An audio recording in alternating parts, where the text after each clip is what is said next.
गणतंत्र दिवस के अवसर पर सभी दिल्ली वासियों को, सभी देशवासियों को ढेर सारी शुभकामनाएं, बहुत बहुत बधाई।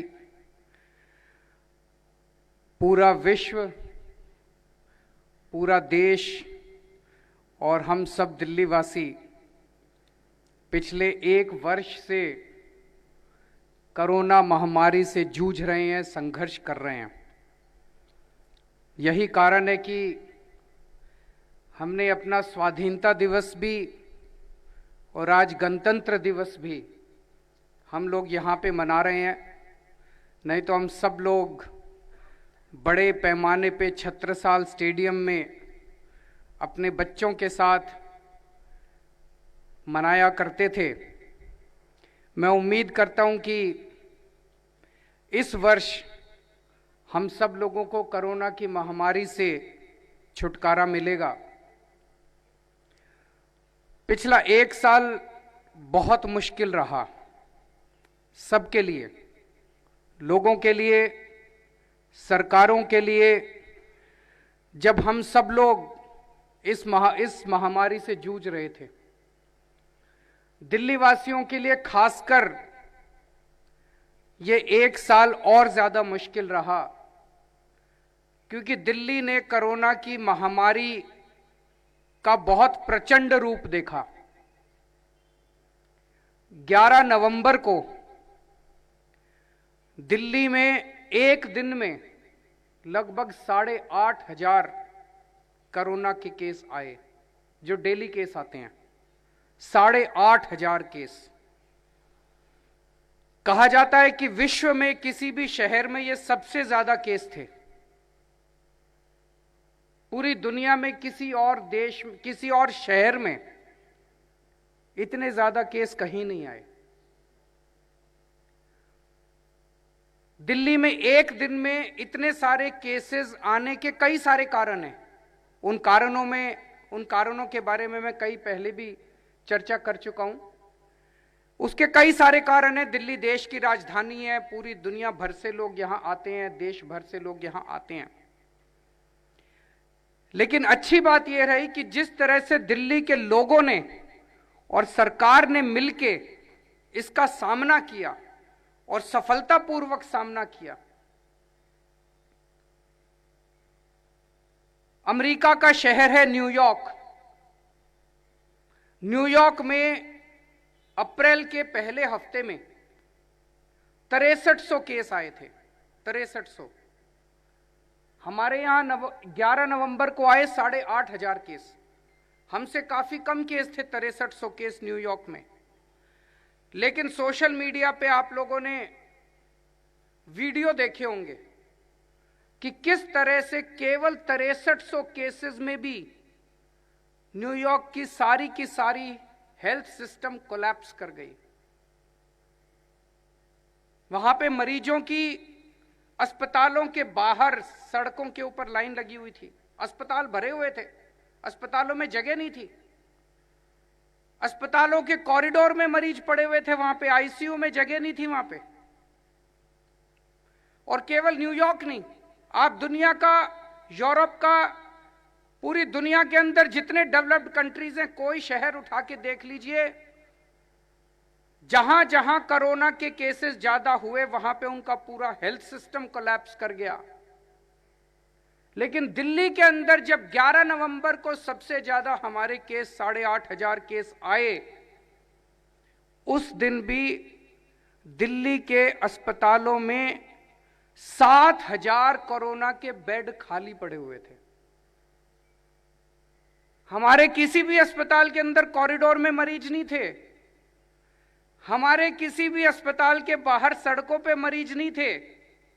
हम सब दिल्ली वासियों ने मिलके, दिल्ली सरकार ने मिलके अपनी जो पिछले 5 साल के अंदर दिल्ली की स्वास्थ्य सेवाओं को दुरुस्त किया है, स्ट्रेंथन किया है, हमारे डॉक्टर्स ने, हमारे मेडिकल स्टाफ ने, हमारे पैरामेडिकल स्टाफ ने, हमारे ऑफिसर्स ने मिलके पूरे हेल्थ सिस्टम को जो दुरुस्त किया और कोरोना महामारी के दौरान जिस तरह से अच्छा मैनेजमेंट किया, ये उसी का नतीजा है कि हमारा हेल्थ सिस्टम ऐसी महामारी के दौर में जब सबसे ज्यादा केस दिल्ली के अंदर हो रहे थे, हमारा हेल्थ सिस्टम कोलैप्स नहीं किया और पूरा हम उसको मैनेज करने में कामयाब रहे। इसके लिए मैं अपने सभी ऑफिसर्स को, सभी डॉक्टर्स को, सभी मेडिकल स्टाफ को, सभी कोरोना वॉरियर्स को बहुत बहुत तहे दिल से बधाई देना चाहता हूं, जिस शानदार तरीके से आप सब लोगों ने इस पूरे सिस्टम को मैनेज किया। ये बहुत कठिन दौर था, जब लोगों की नौकरियां चली गई, रोजगार चले गए, दुकानें बंद हो गई, मार्केट बंद हो गए, फैक्ट्रियां बंद हो गई। सरकारों के लिए भी बड़ा मुश्किल दौर था, टैक्स आना बंद हो गया, बड़ी चिंता होने लगी कि तनख्वाह कैसे देंगे। लेकिन ऐसे दौर के, ऐसे कठिन दौर में मुझे बेहद खुशी है कि हम सब दिल्ली वासियों ने मिलकर इस कठिन दौर के अंदर भी स्थिति को संभाला। हमने न केवल अपनी सारी तनख्वाहें दी, उल्टे ऐसे कठिन दौर के अंदर जब लोगों की रोटी के लाले पड़ रहे थे, लोगों के घर के अंदर चूल्हा जलना मुश्किल हो रहा था, ऐसे समय में दिल्ली सरकार ने येन केन प्रकारेण कहीं से भी व्यवस्था करके पैसे की 1 करोड़ लोगों को, दिल्ली की 2 करोड़ आबादी है, 1 करोड़ लोगों को कोरोना काल में हर महीने सूखा राशन दिया जाता था। 5 किलो प्रति व्यक्ति के हिसाब से सूखा राशन हर महीने दिया गया 1 करोड़ लोगों को। 10 लाख लोगों को हर रोज लंच और डिनर की व्यवस्था, रसोई की व्यवस्था की गई, स्कूलों के अंदर रसोई की व्यवस्था की गई, 10 लाख लोगों को रोज खाने की व्यवस्था की गई। हम नहीं चाहते थे कि किसी की भी, एक तरफ तो कोरोना की महामारी, कि कहीं ऐसा ना हो कि कोरोना से तो बच जाएं और भूख से मर जाएं, तो दिल्ली सरकार ने उसकी व्यवस्था की। इस वक्त ऑटो, टैक्सी सब चलने बंद हो गए थे। हमने ऑटो और टैक्सी ड्राइवर्स को 5-5 हजार रुपए उनके बैंक अकाउंट के अंदर जमा कराए। लगभग 1,56,000 ऑटो और टैक्सी ड्राइवर्स के बैंक अकाउंट में 5-5 हजार रुपए जमा कराए। पूरे देश में किसी भी राज्य सरकार ने अपने ऑटो और टैक्सी वालों को सुध नहीं ली, दिल्ली सरकार ने अपने ऑटो और टैक्सी वालों को सुध ली। हमने लगभग 44,000 कंस्ट्रक्शन वर्कर्स, मजदूरों के खातों में 10-10 हजार रुपए जमा कराए। पूरे देश में ऐसा करने वाली अकेली दिल्ली सरकार है जिसने अपने मजदूरों के बैंक अकाउंट के अंदर 10-10 हजार रुपए जमा कराए। पूरे दिल्ली में कहीं पता चला, जहां पता चला कोई मुसीबत में है, किसी को खाने की दिक्कत हो रही है, कहीं पता चला किसी को बीमार है, उस तक दिल्ली सरकार पहुंची, उसके खाने की व्यवस्था की, उसकी दवा दारू की व्यवस्था की। पूरा विश्व जब कोरोना की महामारी से लड़ रहा था, पूरा विश्व जब इसकी दवाई का इंतजार कर रहा था, तब भी हमारे डॉक्टर्स ने पहल करके प्लाज्मा थेरेपी दी दुनिया को। अप्रैल के महीने में दिल्ली के हमारे अस्पतालों के अंदर, खासकर ILBS के अंदर प्लाज्मा थेरेपी के ट्रायल चालू हुए। और मुझे आज कहते हुए बेहद गर्व है अपने डॉक्टर्स के ऊपर कि 2 जुलाई को दुनिया का सबसे पहला प्लाज्मा बैंक दिल्ली के अंदर शुरू किया गया। उसके बाद 2 और प्लाज्मा बैंक बने, LNJP हॉस्पिटल में और GTB हॉस्पिटल में। और आज अभी तक 4,929 लगभग 5,000 लोगों को प्लाज्मा दिया जा चुका है। 5,000 लोगों की प्लाज्मा के जरिए जान बचाई जा चुकी है। जैसा मैंने बताया कि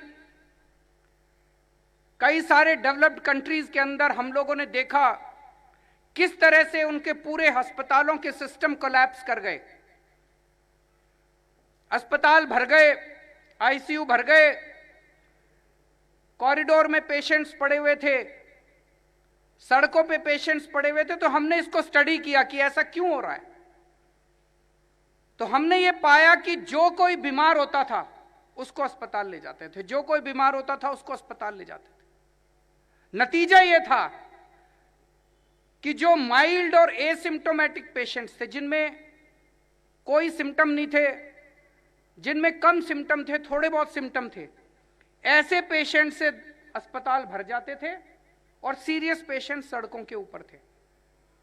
तो दिल्ली के हमारे डॉक्टर्स ने मिलके होम आइसोलेशन का इजाद किया। सबसे पहले होम आइसोलेशन पूरी दुनिया में दिल्ली में इसकी शुरुआत की गई। होम आइसोलेशन में हमने ये तय किया कि जो माइल्ड पेशेंट हैं, जो एसिम्प्टोमेटिक पेशेंट हैं, जिनको डॉक्टर्स की जरूरत नहीं है, उनका घर में इलाज किया जाएगा। हमारे डॉक्टर्स की टीम उनके घर जाती थी, उनको एक किट दे के आती थी। सबसे पहले दिन जैसी उनकी टेस्ट रिपोर्ट आती है, टेस्ट रिपोर्ट आने के अगले दिन हमारे दिल्ली सरकार के डॉक्टर्स की टीम उनके घर जाती है, उनको किट दे के आती है, सारा सामान दे के आती है, सारा समझा के आती है, उनको एक ऑक्सीमीटर दे के आती है। पूरी दुनिया में यह पहली बार हुआ कि जितने बीमार पेशेंट होम आइसोलेशन में, उनके घर एक ऑक्सीमीटर दे दिया जाता है। और फिर डेली सुबह शाम एक डॉक्टर उन पेशेंट्स को फोन करके पूछता है, भाई साहब ठीक ठाक हैं, कोई तकलीफ तो नहीं है, ऑक्सीजन नापो, कितनी आई ऑक्सीजन। अगर उसकी ऑक्सीजन कम हो तो तुरंत एम्बुलेंस भेज के उसको अस्पताल के अंदर शिफ्ट कर दिया जाता है। नतीजा ये हुआ कि हमारे होम आइसोलेशन में मुश्किल से कुछ एक मृत्यु हुई और अभी तक 3,12,425 3 लाख से ज्यादा पेशेंट्स हमारे होम आइसोलेशन के अंदर ट्रीट हो चुके हैं। और दिल्ली ने जब से होम आइसोलेशन की प्रक्रिया शुरू की, देश भर में नहीं दुनिया भर के अंदर होम आइसोलेशन की इस प्रक्रिया को दिल्ली से सीख के बाकी सारी दुनिया ने इसको अडॉप्ट किया। आप सोच के देखिए, अगर ये होम आइसोलेशन हम लोग शुरू नहीं करते, हमारे डॉक्टर्स शुरू नहीं करते, ये 3,12,000 पेशेंट्स हमारे हॉस्पिटल्स में जाते और हॉस्पिटल्स के अंदर बेड्स मिलने वाले नहीं थे, बेड्स की कमी पड़ जाती। तो जो मैंने बताया 11 नवंबर को जब 8,500 केसेस आए हमारे दिल्ली में और 7,000 बेड खाली पड़े हुए थे, वो इसी वजह से पड़े हुए थे क्योंकि हमारा मैनेजमेंट बहुत शानदार था। अगर ये मैनेजमेंट हमारे ऑफिसर्स और डॉक्टर्स मिलकर अच्छा नहीं करते तो हमारी भी वही हालत होती जो पश्चिम के कई सारे अन्य देशों की हुई। हमने ना केवल होम आइसोलेशन अच्छा किया, अपने अस्पतालों के अंदर भी मरीजों के ट्रीटमेंट का बहुत अच्छा इंतजाम किया। इसमें प्राइवेट हॉस्पिटल्स और सरकारी हॉस्पिटल्स ने मिलके एक टीम की तरह, हमने उसमें यह नहीं किया तुम तो प्राइवेट हो हम तो गवर्नमेंट हैं, सबने मिलके एक टीम की तरह दिल्ली के लोगों की सेवा की। हमने ये देखा कि हमने दूसरों से सीखा, दूसरे शहरों में, दुनिया के दूसरे शहरों में, अपने देश के दूसरे शहरों में किस तरह की दिक्कत आ रही है। हमने देखा कि कई जगह जब सरकारों ने ऊपर से आदेश जारी कर दिए, बिना पूछे, बिना लोगों को कॉन्फिडेंस में लिए आदेश पे आदेश जब सरकारों ने जारी कर दिए, तो कई प्राइवेट अस्पताल वाले अस्पताल पे ताला लगा के घर चले गए, बोले जी हम तो नहीं करते। कई प्राइवेट अस्पतालों के डॉक्टर और नर्स अपने अपने घर चले गए, बोले जी हम तो नहीं करते। दिल्ली के अंदर हम लोगों ने उनके साथ बैठ के एक एक ऑर्डर जारी किया, उनको कॉन्फिडेंस में लेके एक एक ऑर्डर जारी किया, उनको डिसीजन मेकिंग का हिस्सा बनाया। इसीलिए प्राइवेट अस्पताल वालों ने हमारा कदम कदम पे सहयोग किया। इसके लिए आज मैं प्राइवेट हॉस्पिटल्स का भी बहुत बहुत शुक्रिया अदा करना चाहता हूं, उसमें भी काम करने वाले सभी डॉक्टर्स और नर्सेज का भी शुक्रिया अदा करना चाहता हूं। हमारे सरकारी अस्पतालों ने बहुत शानदार काम किया। मैं तो उनका मुख्यमंत्री हूं, मैं अगर कहूं कि उन्होंने अच्छा काम किया तो यकीन नहीं होगा। लेकिन हमारे जीटीबी हॉस्पिटल में उत्तराखंड के एक पूर्व मंत्री राजेंद्र सिंह भंडारी जी इलाज कराने के लिए आए। उत्तराखंड से पूर्व मंत्री उनके हमारे जीटीबी हॉस्पिटल में इलाज कराने के लिए आए और जाते समय वो इतनी दुआएं और इतना आशीर्वाद डॉक्टर्स और नर्सेस को दे के गए और मेरे लिए मैसेज छोड़ के गए कि मुख्यमंत्री जी को बोलना कि आपके डॉक्टर्स और नर्सेस बहुत अच्छे हैं। इससे बड़ा सर्टिफिकेट हमारे लिए नहीं हो सकता। हमारे कोरोना वॉरियर्स ने इस दौरान बहुत शानदार काम किया, लेकिन ये ऐसी महामारी थी जिसमें सबका दिल धक धक करता है। अगर मुझे हो गई तो क्या होगा, अगर मेरे को कुछ हो गया तो क्या होगा, अगर मेरी मौत हो गई तो क्या होगा, मेरे बाद मेरे परिवार का क्या होगा। तो कोरोना वॉरियर्स के दिल में भी ये धक धक तो थी। सबको अपनी जिंदगी प्यारी है, सबको अपना परिवार भी प्यारा है, लेकिन हमारे कोरोना वॉरियर्स ने अपनी जान की बाजी लगा के लोगों की सेवा की, और जिम्मेदार सरकार होने के नाते और हमारे पूरे समाज ने मिलकर कोरोना वॉरियर्स को एक तरह से सपोर्ट करने के लिए एक अलग किस्म की स्कीम निकाली कि अगर किसी कोरोना वॉरियर को लोगों की सेवा करते हुए, चाहे वो पुलिस में काम करते हो, चाहे वो अस्पताल में काम करते हो, चाहे वो सफाई कर्मचारी का काम करते हो, जो भी कोरोना सिविल डिफेंस वॉलंटियर का काम करते हो, जो भी हमारे कोरोना वॉरियर्स अगर लोगों की सेवा करते हुए, कोरोना की ड्यूटी करते हुए उनको कोरोना हो जाता है और भगवान ना करे उनकी कोरोना की वजह से उनकी मौत हो जाती है, तो सरकार उनके परिवार को 1 करोड़ रुपए का सहयोग राशि देगी।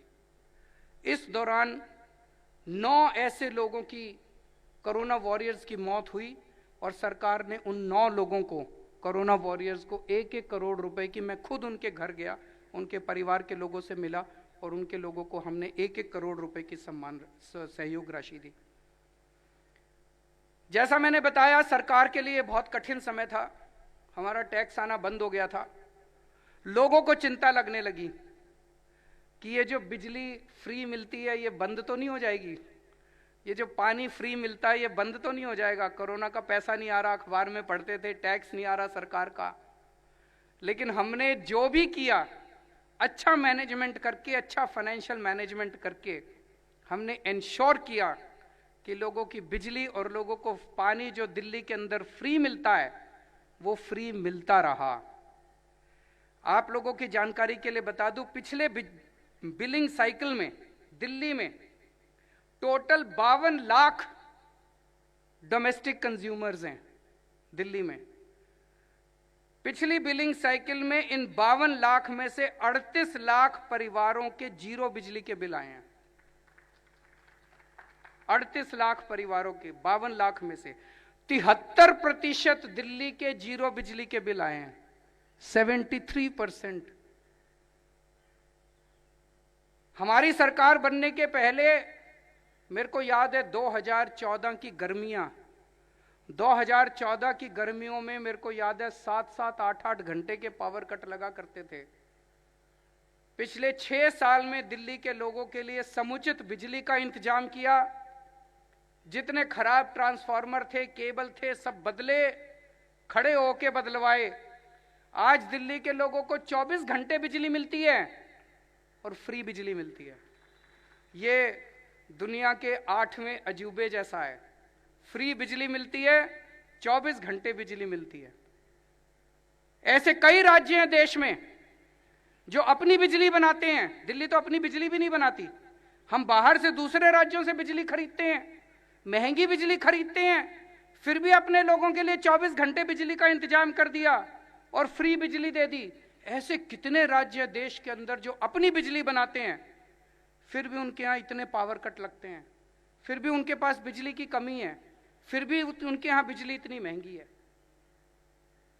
पिछली बिलिंग साइकिल में दिल्ली में 25 लाख पानी के डोमेस्टिक उपभोक्ता हैं, जिसमें से 14 लाख लोगों के पानी के जीरो बिजली पानी के बिल आए हैं। लगभग 56% लोगों के दिल्ली में पानी के बिल जीरो आए हैं।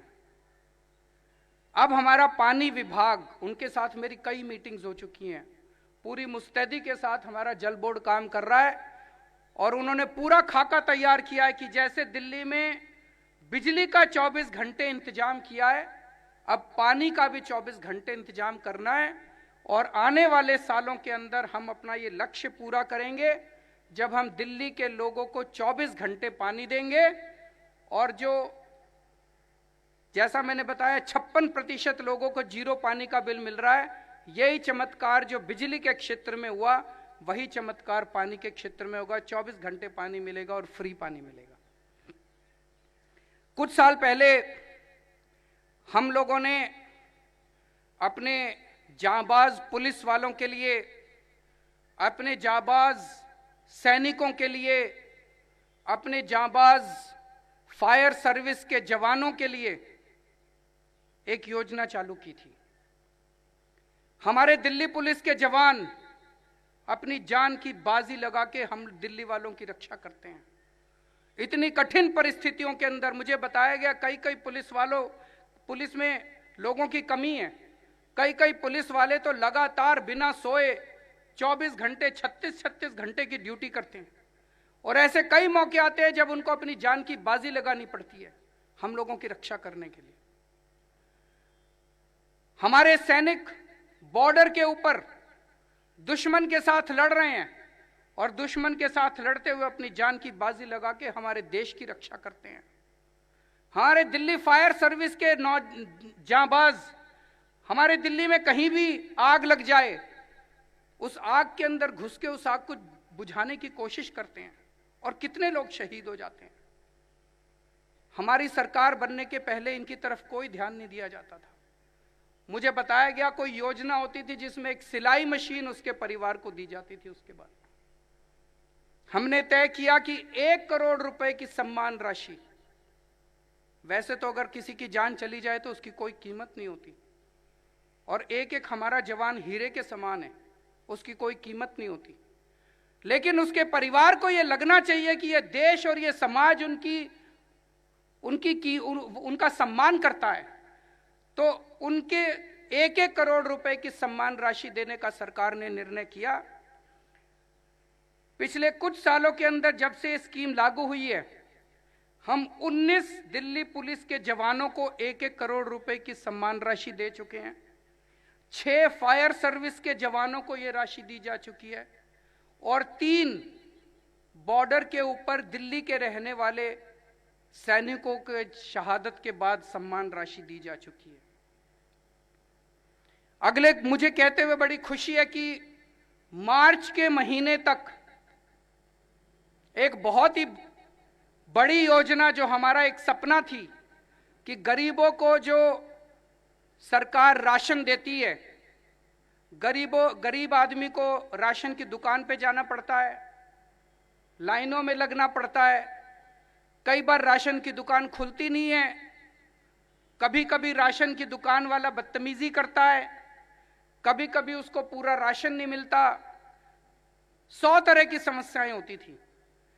मुझे खुशी है कि मार्च के महीने तक door step delivery of ration चालू कर दिया जाएगा, जिसमें सरकार अब लोगों को राशन की दुकान पे आने की जरूरत नहीं पड़ेगी। अगर आपको 25 किलो गेहूं और 10 किलो चावल मिलना है तो 25 किलो की एक शानदार पैकिंग में आपकी साफ सुथरी गेहूं या आटा और 10 किलो चावल की एक बोरी बना के आपके घर डिलीवर करा दी जाएगी। आपको किसी दुकानदार के पास जाने की जरूरत नहीं है, कहीं लाइनों में लगने की जरूरत नहीं है। मुझे लगता है अपने आप में ये एक बहुत ही क्रांतिकारी कदम होगा पूरी राशन व्यवस्था को बदलने के लिए। हमारे हेल्थ डिपार्टमेंट ने काफी गजब का काम किया है, खासकर पिछले 1 साल में, और इस साल आने वाले साल में हम हर दिल्ली के नागरिक के लिए, दिल्ली में रहने वाले नागरिक के लिए हम हेल्थ कार्ड इशू करने जा रहे हैं। वो हेल्थ कार्ड ऐसा होगा कि आप किसी भी अस्पताल में, सबसे पहले हम सरकारी अस्पतालों से शुरू करेंगे, किसी भी अस्पताल में उस हेल्थ कार्ड को ले जाइए, आपका एक हेल्थ आईडी होगा, आपको कोई पर्ची ले जाने की जरूरत नहीं है, कुछ नहीं है, आपका सारा पुराना रिकॉर्ड उस हेल्थ कार्ड के अंदर होगा। आपके जितने टेस्ट हुए, जितने एक्सरे हुए, जितनी आपको बीमारियां हैं, उसकी सारी हिस्ट्री उस कार्ड के अंदर होगी। अब आपको अस्पताल में जब जाते हैं तो लाइनों में भी खड़ा होने की जरूरत नहीं पड़ेगी। आप डॉक्टर से ऑनलाइन या फोन करके अपॉइंटमेंट ले सकते हैं। आप अपनी अपॉइंटमेंट के टाइम पे जाइए और आपको कोई लाइन पे खड़े जरूरत नहीं है, आपको सारी वहां पे डॉक्टर आपका इंतजार करता हुआ मिलेगा। तो पूरा का पूरा हेल्थ सिस्टम दिल्ली का पहले सरकारी अस्पतालों से शुरू करेंगे, उसमें सारे मोहल्ला क्लिनिक, सारे अस्पताल, सारे पॉलीक्लिनिक, सारी डिस्पेंसरी, सारे सोसाइटी वाले हॉस्पिटल्स सबको ऐड किया जाएगा और उसके बाद सारे प्राइवेट हॉस्पिटल्स को भी बाद में इसमें ऐड किया जाएगा। तो ये हमारा हेल्थ मैनेजमेंट इंफॉर्मेशन सिस्टम इस साल के अंत तक बन के तैयार हो जाएगा। यमुना की सफाई के लिए दिल्ली जल बोर्ड पूरी मशक्कत के साथ लगा हुआ है और मुझे पूरा उम्मीद है, उनके साथ कई सारी हमारी मीटिंग्स हुई है और मुझे पूरी उम्मीद है कि जो सपना दिल्ली के लोगों का कई सालों से था वो सपना अगले कुछ सालों के अंदर जरूर पूरा होगा। इसके अंदर जितने भी प्रोजेक्ट्स हैं, अब सारे प्रोजेक्ट्स टाइम पे चल रहे हैं। झुग्गी वालों को मकान देने की पूरी योजना हमारी बड़ी तेजी से चल रही है, उनके लिए कई मकान बन चुके हैं। इसमें मेरा सब लोगों से मैं सहयोग चाहता हूं। कहीं कहीं पे झुग्गी के लोग मकानों में शिफ्ट होने में थोड़ा कतराते हैं, उन लोगों से मैं निवेदन करना चाहता हूं कि झुग्गी में आपकी जिंदगी जो है वो कोई अच्छी जिंदगी नहीं है, आपके बच्चों की अच्छी जिंदगी नहीं है। दिल्ली सरकार आपके लिए अच्छे फ्लैट्स बना के दे रही है, सब लोग फ्लैट्स में शिफ्ट हों। कई सारे फ्लैट्स बन चुके हैं और पिछले कुछ दिनों में मेरी कई सारी मीटिंग्स हुई हैं हमारे ऑफिसर्स के साथ। आने वाले कुछ वर्षों के अंदर मैं उम्मीद करता हूं कि झुग्गी वालों को सबको हम फ्लैट्स देने में कामयाब होंगे। मैं भगवान से प्रार्थना करता हूं कि पिछला साल जो महामारी का गुजरा वो महामारी से सारी मानव जाति को मुक्ति मिले और ये वाला साल फिर से हम अपनी नॉर्मल जिंदगी शुरू कर सकें। वैक्सीनेशन का काम शुरू हो गया है। मैं उम्मीद करता हूं इस वैक्सीन के आने से अब कोरोना की महामारी से हम सब लोगों को मुक्ति मिलेगी और फिर से जिंदगी पटरी पे आएगी और फिर से हम सब लोग अपने परिवार के लिए, देश के लिए, दिल्ली के लिए पूरी मुस्तैदी के साथ काम कर सकेंगे। जय हिंद।